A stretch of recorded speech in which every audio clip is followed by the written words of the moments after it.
It's on now, so things are being recorded. That's good. Okay, good morning, ladies and gentlemen. Let me have attention, please. All quiet, please. Thank you. Go ahead and have your notes out. We're going to be continuing on with origins of World War II. We'll look at South America. There's a conflict in South America. And then actually we'll have time to turn into, let me see, what was the major cause of World War I? Hitler. So we're going to be getting into World War II, yeah. 1, 2, whatever, you know. 1 digit, 2 digits, you know. Sorry, hashtag World War III. Oops. Oh, yeah, my bad. Yeah, as far as like, there's no announcements that are given, but updates, boys, girls, basketball teams? All right, well done. Congratulations. I think I saw that on Instagram, so that's good. Guys, I think won. Did you guys win? Absolutely not. I thought I saw a positive score. Yeah, their positive score of 94. So, That's like NBA like numbers. Wow. North Star does have the softest wins in 1A, so we tend to have high scoring games at home. Oh, okay. Sucks. Okay. Yeah. All I know about our basketball teams, they're all terrible. Oh, hey. That's just where I've been told. Hey. Shh, don't spread rumors. They throw people in jail in China for spreading rumors, reporting accurately on the source of COVID. Anyway, yeah, spreading rumors. Okay, any other announcements? Okay, apparently it sounded like, because any of you guys on student council? Okay, well, it sounded like when I was asking yesterday, student council, it doesn't sound like the social distance dance is going to be a thing. But hopefully when things warm up and so forth, anyway, it'll be fun again. Yeah. There we go. We have some people standing up already. Let's go ahead and stand for the pledge. Ready? Begin. I pledge allegiance to the flag of the United States of America and to the republic for which it stands, one nation, under God, indivisible, liberty and justice for all. Okay. All right.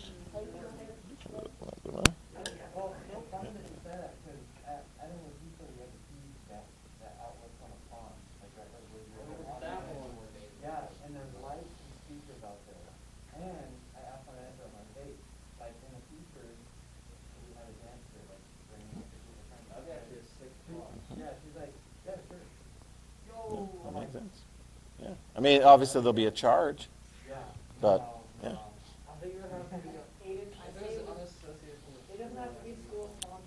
Well, hopefully that will get figured out. So, in any event, reminders to people.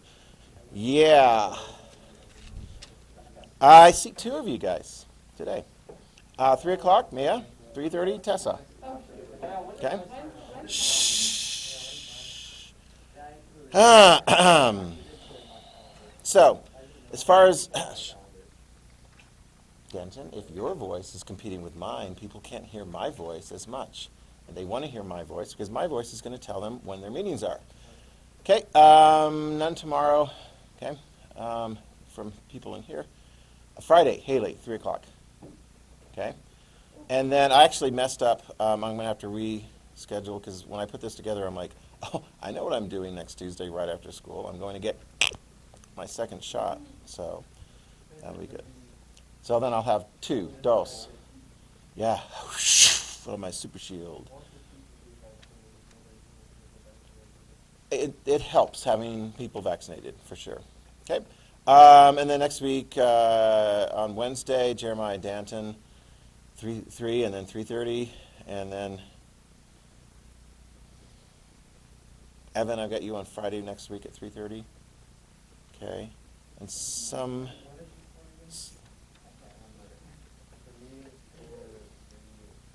IA. Some people, and I already had conversations with them, they're giving me like an updated version so that I can then have a meeting, okay? So I had about a quarter of my students, for whatever reason, so forth, giving me an updated version. So then I can sit down and have a really, really productive meeting. Having said that, actually, some of the meetings I've had already, it's like, ooh, we got a lot of different things to focus on. So just make sure you get that done in time for, and actually there is a lot of time, but it's funny, one person's like, yeah, I confess I wrote it the night before. I'm like, well, it doesn't sound like you researched it the day before. So you have to give yourself enough time for all the various different component parts, the research and organizing it and writing it and so forth. So anyway, that's very important. That's coming up for all of you guys. That's an ongoing thing this semester, and it counts for a lot. It's 100 points. Questions on that? Okay, you got your notes out? Ready? Ready to go? Okay, well, I don't know. Paper, pencil, something. Okay. All right. There we go. World War I was over. It was long, it was difficult, and people were really tired of it. Okay? Mia, are you ready? Let's go. All right? And so, like, people didn't want to, even to, like, stop communism in its infancy.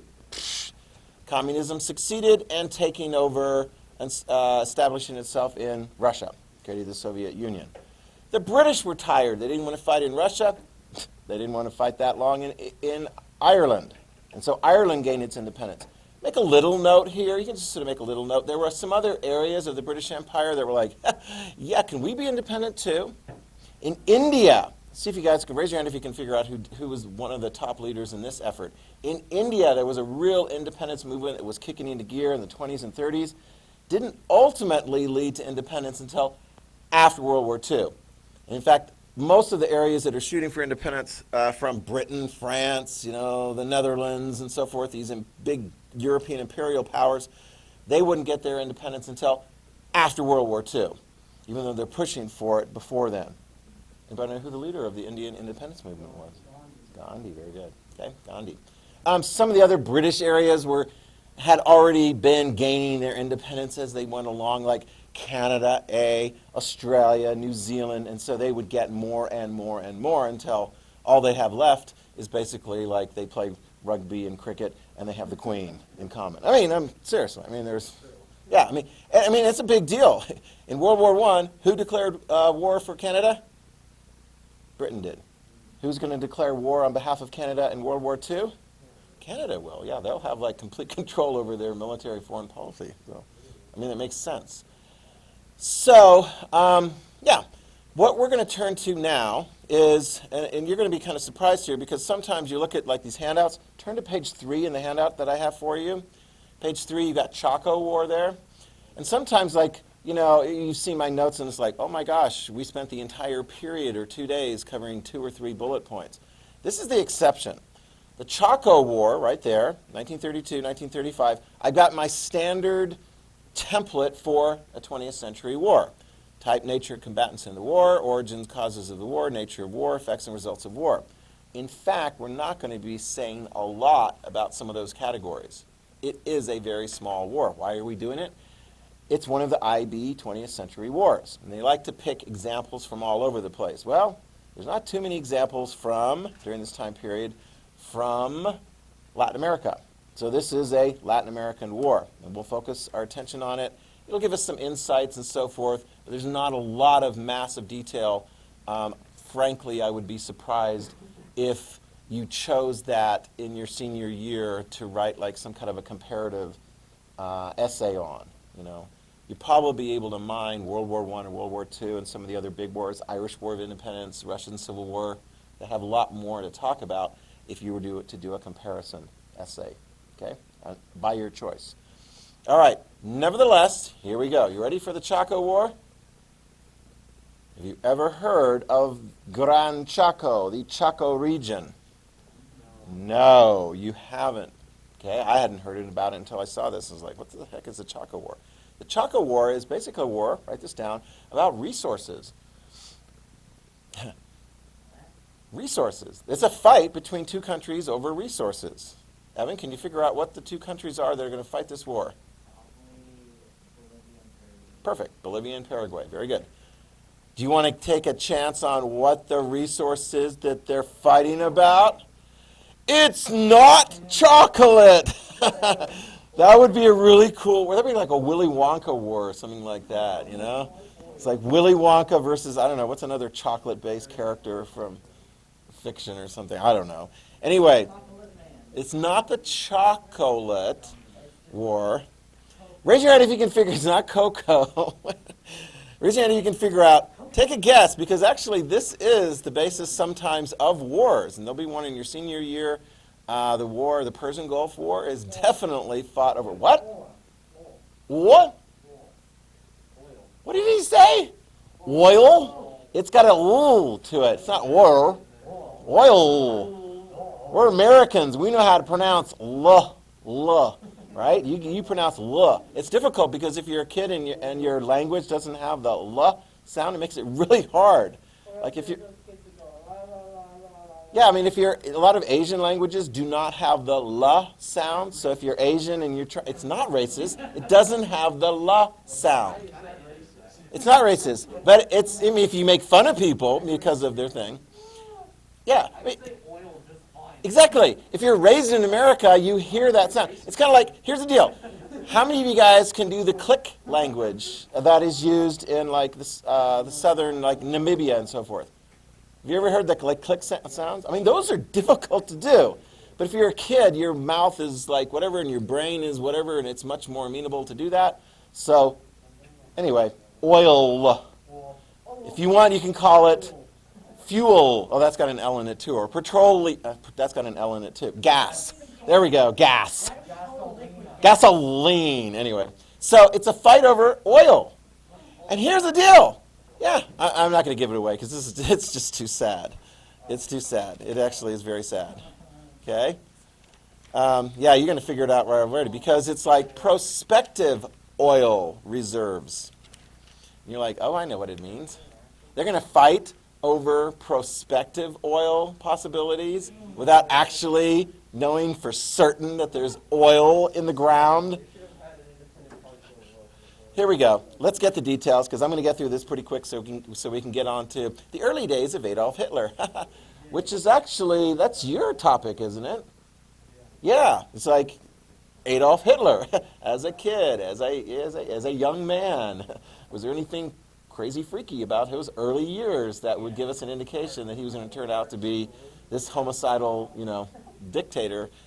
Yeah. So anyway, write it down, 1932, 1935, Bolivia and Paraguay, okay? They're fighting over disputed territory, the Chaco region. And you can see right here on this map, it's kind of the green region area that is, like I say, disputed territory between Bolivia and Paraguay. The winner ultimately is going to be predominantly, spoilers, Paraguay. They're going to end up getting most of it. And we'll go into the details of how that actually plays out. But it's actually kind of sad. They fight. There's going to be like approximately 100,000 casualties. Most of them, about 57% of those are Bolivian. The remainder are going to be Paraguayan casualties. It's a lot of dead people and injured people over land that traditionally doesn't support much of a population. It's very arid. It's desert-like. And we live in a desert-like area here, and the only way it's able to support like a population and agriculture and so forth is through irrigation, exactly. Yeah, and we got rivers flowing. We got an aquifer. Try not to tap it too much, but we got rivers flowing through here, and then we spread off the rivers into irrigation canals and so forth, and we can support a lot. But there, it's not. I mean, it's more like I don't know. It's very deserty. It's more like, I guess, Nevada, large areas of Nevada. That it's like, where can we irrigate? Well, there's not much area you can irrigate from. Yeah, it's pretty dry. So here we go. The sad thing about this is that these are two countries in South America that have had a hard time historically. Write this down. Bolivia and Paraguay have lost some major wars in the past. They're both landlocked. Okay? Now, if you know much, some of you guys will recall this, like, let me see, oh yeah, that's right, that was second semester, 9th grade. We had all these different independence movements, gaining freedom. Reminder, gaining freedom from Spain, so therefore they speak Spanish. These are two Spanish-speaking territories predominantly. And, and Portugal and so forth. And I don't know, did they create one big United States of South America? No, I mean, they created various different things and they broke apart. And then there were various different disputes. So, for example, you can write this down. Bolivia initially had access to the Pacific Ocean. It had land access to the Pacific Ocean. There you go. Chile was the one that I believe defeated Bolivia, taking away some of the land access there. So yeah, you can see Peru and Chile go all along the coast of the Pacific, and it's a better economic situation if you have access to oceans, because then you can trade internationally, yada, yada, yada. So poor Bolivia, they don't have access at this time to the Pacific Ocean. Paraguay, if you recall, I mean, that was the saddest one. Poor Paraguay. My gosh, they got involved in a fight, the Paraguayan War in the middle of the 1800s with, let me see, Brazil and Argentina and Uruguay. Like, I mean, Uruguay didn't even share boundaries with them necessarily. And Paraguay lost a huge percentage of its population as well as a huge percentage of its territory.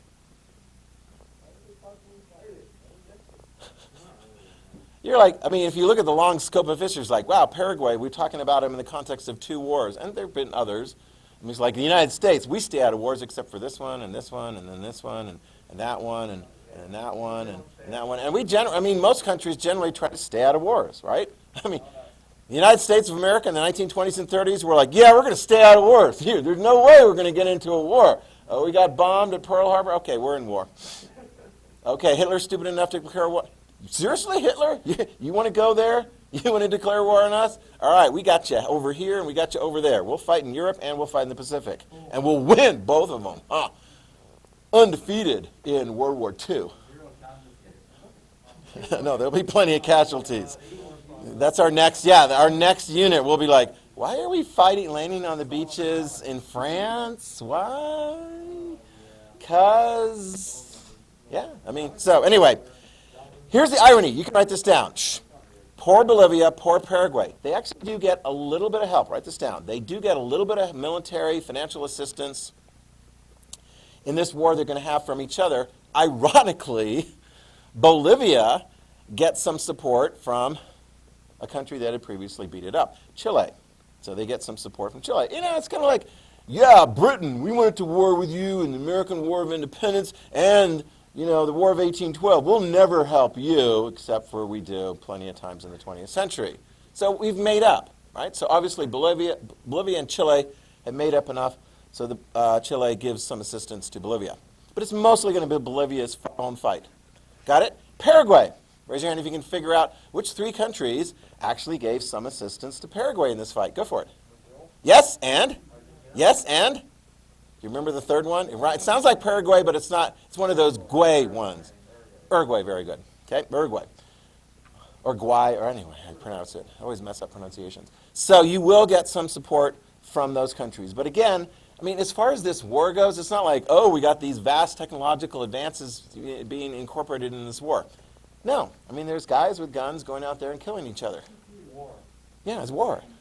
You're not going to see, even though it's the 1930s, we're not going to see like a major involvement of like, the latest aircraft and so forth. So there's not much to say as far as that's concerned. Here is one interesting thing though. Both countries, one will receive assistance from one of these economic enterprises, businesses, and the other will receive it from another. There's two international corporations that are going to get involved in this war. And they're going to take sides. One is going to support Paraguay, and one is going to support Bolivia. And it's not too hard to figure out. Right? In fact, raise your hand if you can tell me, what kind of business do these businesses do? They're oil businesses, right? Go ahead, write that down. Two different oil businesses. And they want to have access to the Chaco region so that they can. Have you not been paying attention? This is not about chocolate. Yeah, you don't farm for oil.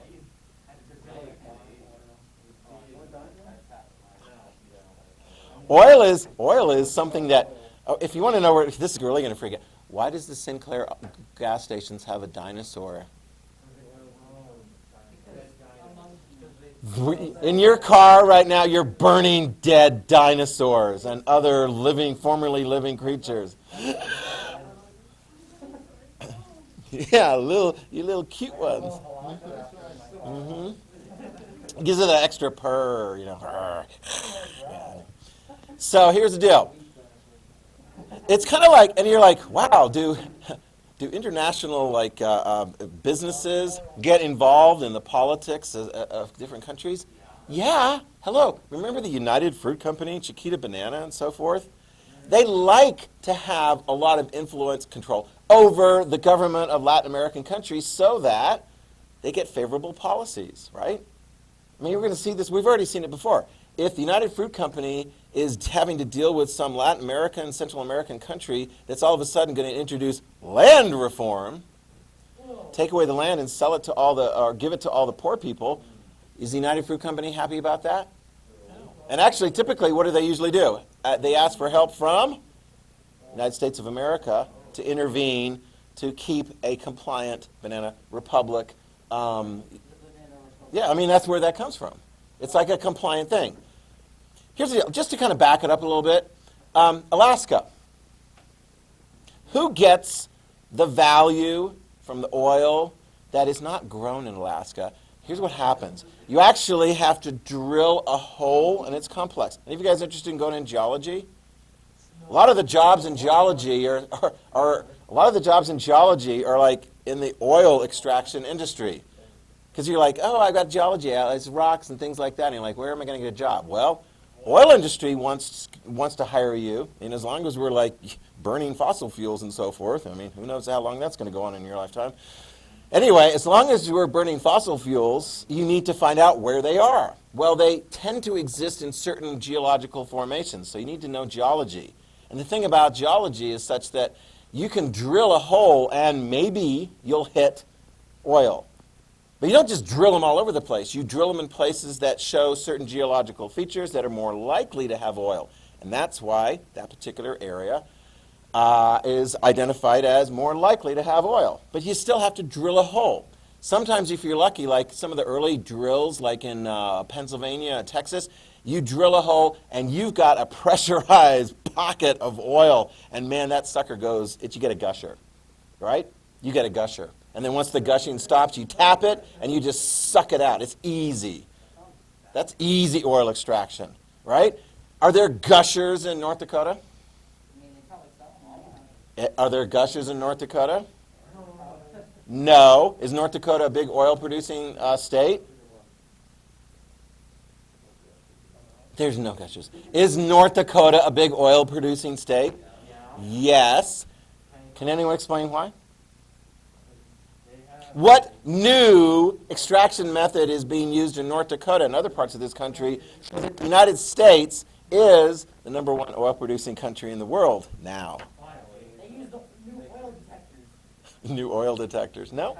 No, they can detect it. It's like it's sitting in the ground and the oil's like, we're hiding in all these cracks and crevices all over the place. You'll never get me. You poke a hole, we'll look at that little drill thing, and we'll go, I ain't going nowhere. Haven't you ever heard of fracking? Oh, fracking. Here's what fracking does. Shh, it's a real word. It's got F-R-A-C-K-I-N-G. Fracking. People that don't like it call it the F word, okay? Fracking, basically how it works, shh, you guys are learning something about geology here. Fracking, you poke the holes in and then you shoot out like all kinds of material that pushes into the cracks, and Austin, if it pushes into the cracks, where's the oil going to go? Up, exactly. And so then you produce it that way. Yeah, exactly. I don't know, it's filled, I want to say it's like a water, sand-based kind of thing. So, anyway. So here we go. Shh, write this down.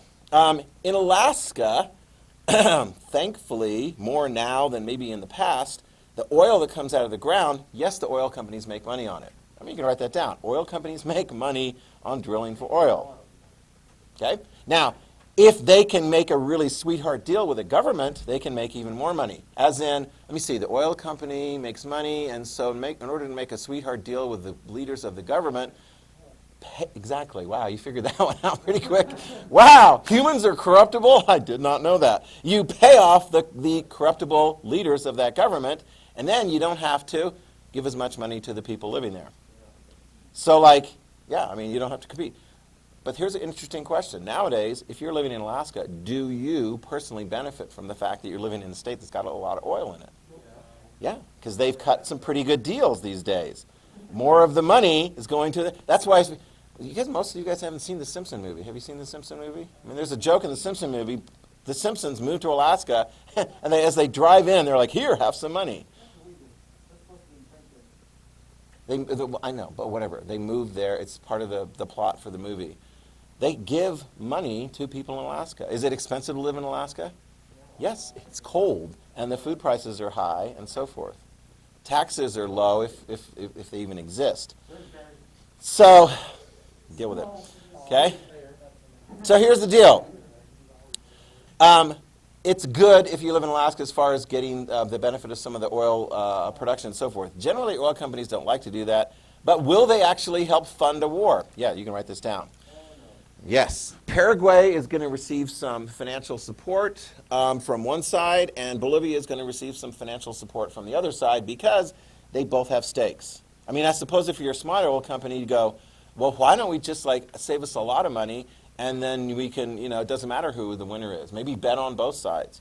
Here are the two oil companies. Write this down. The first one is Royal Dutch Shell. Royal Dutch Shell. Austin, can you figure out what country Royal Dutch Shell is incorporated in? Exactly. What country is that? It's not called Dutchland. It's no. I mean, it's sometimes confused with that because Deutsch means German. The Dutch, Holland, also known as Netherlands. Yeah, very good. So, and they actually have big oil production in the Dutch East Indies and what is now Indonesia. So they were doing a lot of oil extraction from that part of the world, among others. So that's one side. Haley, take a guess. You got a 50-50 chance, Haley. Royal Dutch Shell supports Paraguay or Bolivia? Take a guess. Wrong. It's Paraguay. It's okay. You're like, yeah, don't feel bad about it. Paraguay is supported by Royal Dutch Shell, okay, because they've, as you so aptly put it, Darren, maybe have paid off some of the top people in the government. So they're rooting for Paraguay. The other one is the big oil company in the United States that's ultimately going to be broken up into lots of different smaller ones, which are actually still pretty big. It's the John D. Rockefeller Oil Company that used to have a massive monopoly over the oil industry in the United States and many parts of the world. Standard Oil, write it down, Standard Oil, okay? So they're going to be assisting Bolivia in this particular fight, okay? All right, you ready for the fight? It officially starts, even though there's a long-standing dispute over the region, it's kind of like, I want that, no, I want that. Well, it's a bunch of desert, who cares about it? Well, then geologists come along and go, yeah, there could be oil out there. Oh, well, in that case, I definitely want it. It is worth it, because that's an economic thing. These are relatively poor countries that now have an opportunity. I mean, can you imagine being like a desert, poor country with nothing to go for, no agriculture and so forth, and all of a sudden, woof, you have oil? I mean, can you imagine what that would be like? Kuwait, Saudi Arabia, United Arab Emirates, those guys are just like raking in the money from oil extraction. The fight officially starts on June 15th, 1932. June 15th, 1932, the fighting begins when the Bolivian forces destroy a small Paraguayan fort in that disputed region. So that was the first. June 15th, 1932, the war begins. Okay? Bolivia attacked like a small Paraguayan fort that was in that disputed region. Bolivia's like, that's our region. And the Paraguayans in the fort are like, no, we're here because our government says that this is our region. Oh, no, you've got a lot of weapons and so forth. So what's Paraguay going to do in response? They're going to fight back, exactly. So they will come in and they will capture a Bolivian fort. Oh my gosh, we can see where this is going. There's going to be fighting. We have to ask ourselves this question, right? We've seen the various different groups that are supporting, but what about the two countries themselves? Why is it ultimately that Paraguay is going to end up winning this thing? Because, let's do a comparison. Bolivia versus Paraguay. Bolivia, population. Here we go. Bolivia's population, 2.15 million. So they got just over 2 million people. Paraguay, on the other hand, has got under that. They've only got about 880,000 people. So as far as just a population comparison, Bolivia is more than twice the size and population in that war. So you would expect Bolivia to have an advantage there. But, put this down, Paraguay's population is more motivated, more national pride. Paraguay, yeah. And they actually have, they're not as disparate, so they're going to be able to put together and mobilize their entire army to get into the fight. More people will be, willing to volunteer to go fight. Well, if you don't get enough volunteers, Cole, and Bolivia is not going to get enough volunteers into their military to put up a fight, how are you going to get soldiers? Exactly, a draft. You call it conscription. A higher percentage of the Bolivian army in this fight is going to be conscripted, drafted. And there's a general rule. If you get drafted, you're not as motivated to fight, and maybe you're not going to be as effective fighting. Sorry, that's kind of how that works out. But if you still need soldiers in there to fight, you're going to do what you're going to do. Another thing is, and this is kind of weird, and this is actually, you're like, was there anything good that came out of that horrible movie? Remember the mission that I showed you guys in the 9th grade? You remember the name of the native tribe that was living in that region? The Guarani? Yeah, they were like, not all of them were killed. Many of them became enslaved, and then ultimately the population was very much, what is that word where you have a mixture of European and native? Do you remember that one? Because Paraguay is predominantly a mix. What is a mix of European? Mulatto is African and European, but this word also starts with an M. Mexican. It's not Mexican, but it's not far off from that. Mestizo. Mestizo. A lot of Mexicans, a lot of the population in many Latin American countries have high percentage of mestizo. A Mexican, most Mexicans have a high percentage of mestizo population. Okay? Paraguay is mestizo. Bolivia is a mixture. There's some parts of Bolivia that are very, very much native, but there's lots of different component parts in there. In any event, Paraguay has more going for it, has a better effort put forth in this war, and they win. Okay? Bolivia does try, write this down, 1933, Bolivia does something which is interesting in war. If you don't have the resources, the people, the leadership in your military, hire it out. They hire someone. And you can see in your handout, there is a name there, and if you look closely, raise your hand, you can tell me, what is the guy that is hired by Bolivia, and where does he come from? It's not Hitler, but he speaks the same language. Hans Kuntz. Hans Kuntz. Hans Kuntz, former German military officer. This is an interesting thing. Former military officers sometimes have an opportunity to hire themselves out. What do you call somebody who hires themselves out to go fight in some other war in some other part of the world? A mercenary, very good, mercenary. And the Germans actually have a long tradition of mercenary. And the United States has got mercenary traditions and so forth too. When we were fighting the American Revolution, we were fighting against the British Army and German mercenaries from the Hesse region, Hessians. Some of you guys might remember that. Yeah. They're like, hey, the British need more soldiers? I hired some Germans. They'll come in. That's not unusual. Anyway, so he came in to try and lead the Bolivians in the fight in 1933. Didn't do a bad job, but ultimately was not successful. Okay? And then the Paraguayans will respond. They're going to have 3 major offenses. The first in response to that first attack. The second one is going to be quite successful. And then they're going to pause for a while. When you have a truce, what happens? A truce, by definition, means they'll stop fighting. And I want to say a brief truce in 1933, late 1933. And sometimes after you stop fighting, you prepare to fight again. Last phase of the Chaco War, 1934, the Paraguayan Third Offensive. The Paraguayan Third Offensive is ultimately successful, pushing the Bolivian armies out of most of the Chaco region. Wraps up by 1935. Paraguay gets most of the territory.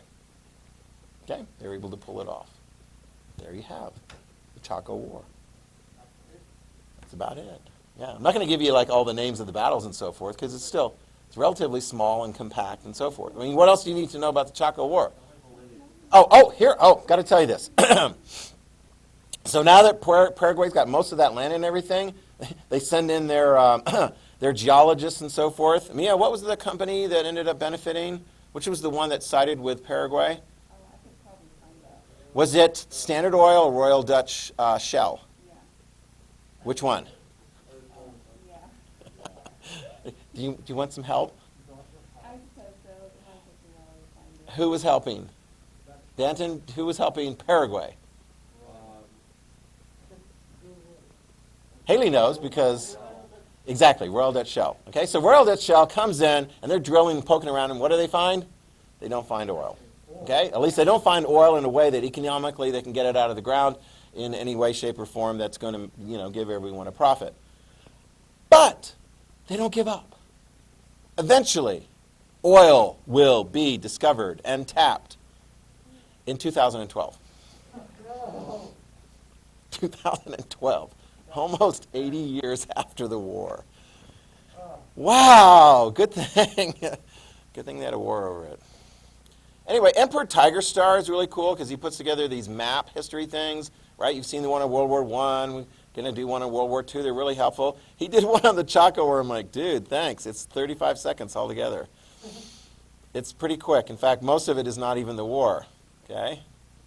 Right, here is the disputed territory, right? So you have the disputed territory, 1879. We got Bolivians in there. I don't even know. I mean, it's like, how does he know that it's like looks like that in 1887, 1894? Oh, look, we got the triangle again.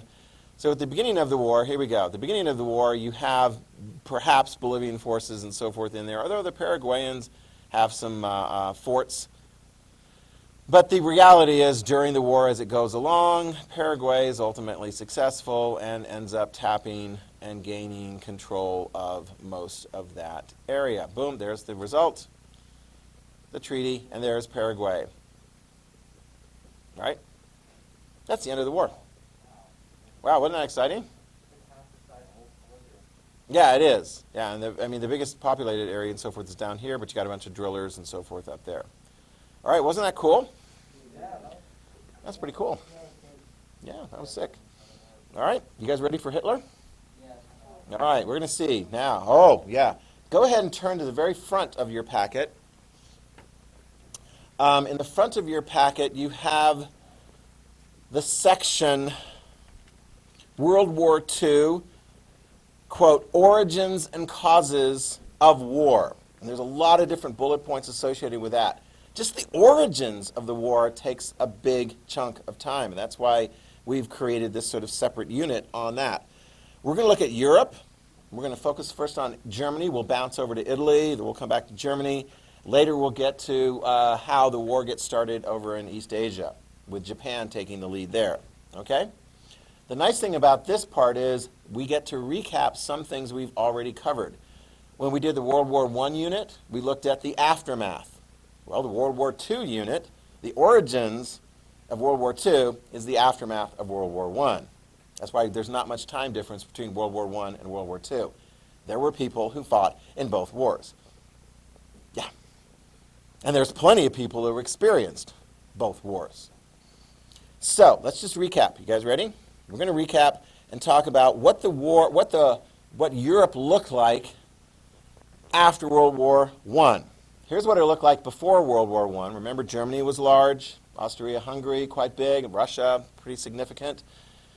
When Germany lost, Russia lost, Austria-Hungary lost, Germany lost some territory. This is a little bit misleading because East Prussia should also be this sort of light purple color. It is part of Germany. But look here, we got Poland. Yeah, and Lithuania, Latvia, boom, Estonia, ha-ha. And we got these new countries like Czechoslovakia And Hungary and Romania is bigger. And Austria is its own little separate country. And man, look at this. Big old Yugoslavia going on here. Yeah? This one is actually incorrect because this map should have shown France not having Alsace-Lorraine because they regained that as a result of the war. Right? So anyway, what government was in charge of Germany? Make sure you have this down. They had a democracy. For the first time really in history, they had a democracy, and it was a mess.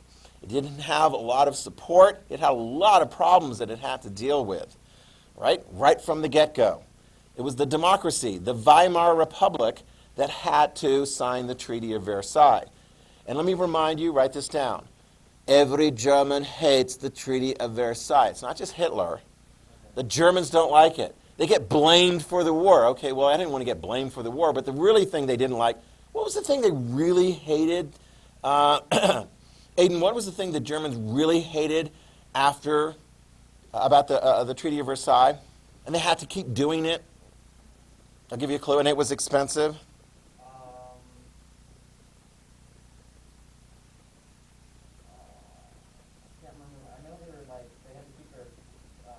They had to keep their military, yeah, they had to confine their military, but there was a financial component as well. Did they have to pay money? Oh, yeah. Yep. They call it reparations. Write it down. The German government had to keep paying money to France and Britain and Belgium and so forth. Make a little note. We know this already. Haley, did the Germans ultimately pay all the money they were supposed to pay? No. Okay, they weren't. One of the things they were doing right here is, remember they were printing lots of money? I mean, they're just like, here, we're going to print more money. That'll pay the debt. I mean, would that you could just do that? You want to buy a house that's worth, I don't know, $100,000, $200,000, $300,000, and you're like, just a sec, let me go back to my handy-dandy printer, and you just print up a big stash of cash and hand it over. Do you have the ability to print currency? No, I don't know. Make up a Bitcoin or something, and you can persuade them to buy it with that. But anyway, it was a joke, right? You had kids playing with big stacks of cash and so forth. Did that solve the problem? Did the British and the French and the Belgians and so forth, did they go, oh yeah, that's fine. Yeah, we'll just take that money. That'll be good. No, I mean, it kind of wrecked their own currency. Yeah. In the meantime, you have to write this down because this is crazy. In the meantime, in early, oh yeah, we got to get to the, oh my gosh, Hitler. Whew. Remember what the French did to try and actually get the money? You have to write this down. In 1923, January 1923, the French and the Belgians actually went into Germany and took over control of many factories. Remember I told you that? Went into the industrial region, the Ruhr region, R-U-H-R, and they just took over the factories and they ran the factories. Did that work out very well?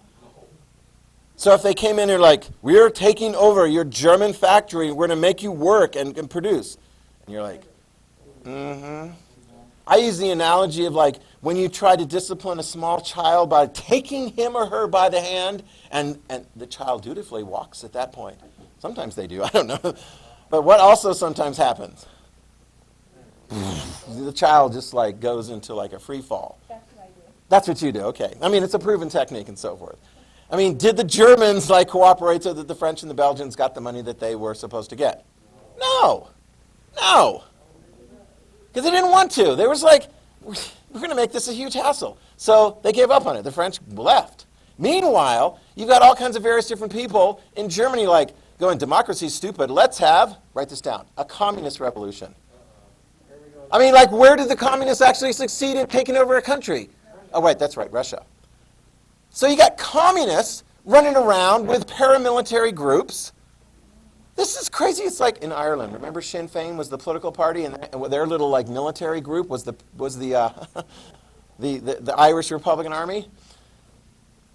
Well, in 1923, a far right-wing group that we'll talk about called the National Socialist German Workers' Party, also known as the NSDAP. In short, they're going to be known as the Nazis. They tried to take over the government and they failed miserably in 1923. We'll get into the details. Two people you might recognize, guy with a mustache. We'll tell you. Well, that's old. That's old-fashioned, so that nobody comes along with a sword and cracks you over the skull. Because that happens a lot in battle. And then here's Ludendorff. We have to stop now, but we will go into all the details of the failed Putsch, which is German for coup d'etat, and then we'll see Hitler goes to jail and writes a book. I mean, that's one of the places people write books. Okay? And then people are like, I wonder what he wants to do. Yeah. Bad news. All right.